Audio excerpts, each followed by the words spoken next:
71 Buick GSX. The GSX was a very special model, had a tack in the hood, all sorts of special features. Yes, it was 124 total made in 1971 in 6 colors, and only a few with a vinyl top. Only 6 colors? Only 6 colors. And what color was this? This is lime mist. I was going to say pea green. It looks like, it does, when it's dull, it definitely looks like pea green. Yeah. The old lacquer paint, so. And did you, how long have you had this car? My father bought it in 71, a few months old. Wow. It was my high school car. Come on. And you got this in high school? I managed to convince my mother to let me buy it from my father. I turned 16, she wanted it gone because she thought I'd kill myself. But she let you buy it from him. I'm pretty sure my father had something to do with that too, convincing her to let me have it. How much did you pay for this car? I paid the princely sum of $2,000. Okay, and this was a fair price back then? Yeah, it was a fair price. And what was it like when you drove up to high school in this thing? It was fun. I was definitely one of the gearhead guys and did a lot of street racing with it. Maybe a little street racing. A lot of street racing. A lot of street racing. What's did you win? Fun. What's that? What's in it? 455. Better Can we see? believe it. 4-speed? Sure. Now, did you pick the color? Did your father? Were you excited about this color? Was this color a cool color in the 70s? It was. Yeah. A very cool color. My father bought it. It was a few months old from a family friend, but I think the dealers actually spec'd the color, and it showed up on the lot. Okay, so much like today, they'd order 2 or 3 of these as a special order car. They'd pick the color combinations, and then you'd walk in and buy it, as opposed to having to order it and wait 6 months, which also happened a lot back then. People don't wait for cars anymore, but back then you would order a car and wait for it. Correct. So yeah, so I have the dealer spec sheet when they ordered this, but believe it or not, it was only about 3-4 weeks between the date of the spec sheet and delivery. I don't think they do that today. No, definitely not. This is pretty amazing. Now, Muted Eve says it looks brand new. Very impressed. It is not, but yeah, that's very cool. Yes, it does look brand new, and that's the whole point. That's what parts, time, and money. Do you drive it? I do. I've probably put about 1,000 miles on it. Oh yeah, a lot. So it's, yeah, it's not exactly a daily driver. I mean, it's a Sunday driver kind of thing. But I have to admit, when I get back in and I'm 16 years old again, and the pedal goes to the floor every time. Do you have a 4-speed in there, or is it a 4-speed? Yes.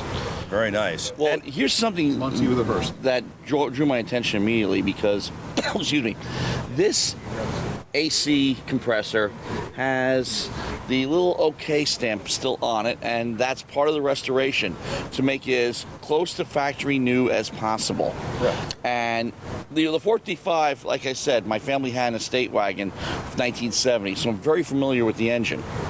But that engine, the beauty of it is that it weighs no more than a small block Chevy. So I was talking about the small block cars. The 455 gives you the same handling balance as a 350 Chevy. Now, we were talking before, this car to me would look like a 100-point car. I don't know if it is a 100-point car, but is this something that you want, or did they come out of the factory kind of like 98, 99, so you have to actually achieve a 98, 99 so that it can really impress the judges? Otherwise, you've overachieved on the restoration. I would say they didn't come out of the factory like this. It's slightly over-restored, but we did some things like put overspray, airbrush on overspray, try to make it as authentic as possible. So overspray was something that had happened a lot back then. Correct. So we reproduced overspray, if you can believe that. Yeah, another thing I want to draw people's attention to, look at the battery here. Yep. Okay, Delco Energizer, it is well, it's not absolute original, but it is period correct. Yes. Okay, these are available, they can be bought new, but this is the type of battery that was standard equipment in GM cars at the time. I remember these, we had stacks of these in the garage, dead ones. Thrown out. Yeah. This is a glass mat reproduction. Great battery. Fantastic. Can we see the interior real quick? Yeah, absolutely. All right. Yeah, it's a bucket seat. It's consolette.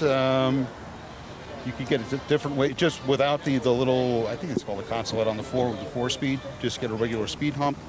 It does have SpeedMinder in it, which my father always set to like 60.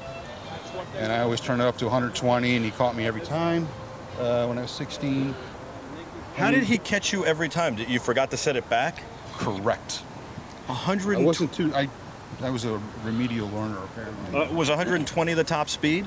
That's what the speedometer goes to, and I've had it buried past that. What's the rear end ratio? 342. Okay, so you get past 120 easy. Yeah. It's got a lot of horse on the top end. But you could limit this car's speed. That's pretty amazing. Back then, it was a buzzer, just a speed warning. Yeah, very common on Buicks. So my father, knowing I was taking it out, would always set it to like a pedestrian 60, and then I'd go out with my friends and be like, oh, this thing's buzzing, turn it up, and the next morning he'd say, why is it up at 120? tell me about the tack in the hood. Well, it's an awesome place to have it. The other spot would be in the consolette, way down low, which is, you can't even see it. I mean, either you're looking at the road or you're looking at the tack. So when it's right in front of you here, you're coming up to the shift point, especially with the stick car, when you're hitting around $5,000, which was red line, bang it right at the second or third. And if you miss second to third, which I had done, you can see it float back down past 6,000. And hopefully it didn't blow it up. Hopefully, well, clearly it didn't. A big gauge cluster, though, and no room for the tack. What's the gauge cluster? What do you have there? It just oil pressure, water temperature. There is a spot 4 tack in there. There was a dash tack. So you could get it in there as well. Or clock. It doesn't have the clock option, so it's actually a blank spot. Just the option wasn't there. Gotcha. It's beautiful. I love the wing on the back, too. Yeah, original wing. The stripes are all painted on, which is kind of cool. I mean, originally painted on. A lot of the GM cars were decaled. So the GSX is a decal, everything else is painted on. And the back stripe, which is kind of interesting, is they all had a mismatch in them right over the center of the rear tire. And I put that back in, which a lot of people see that at a local car show and they're like, the guy did a great job painting your car, but he screwed up your stripe. And it's like, we actually measured with a dial caliper and put the exact amount of mismatch back in. Wow. It was that something that frustrated you when you were young?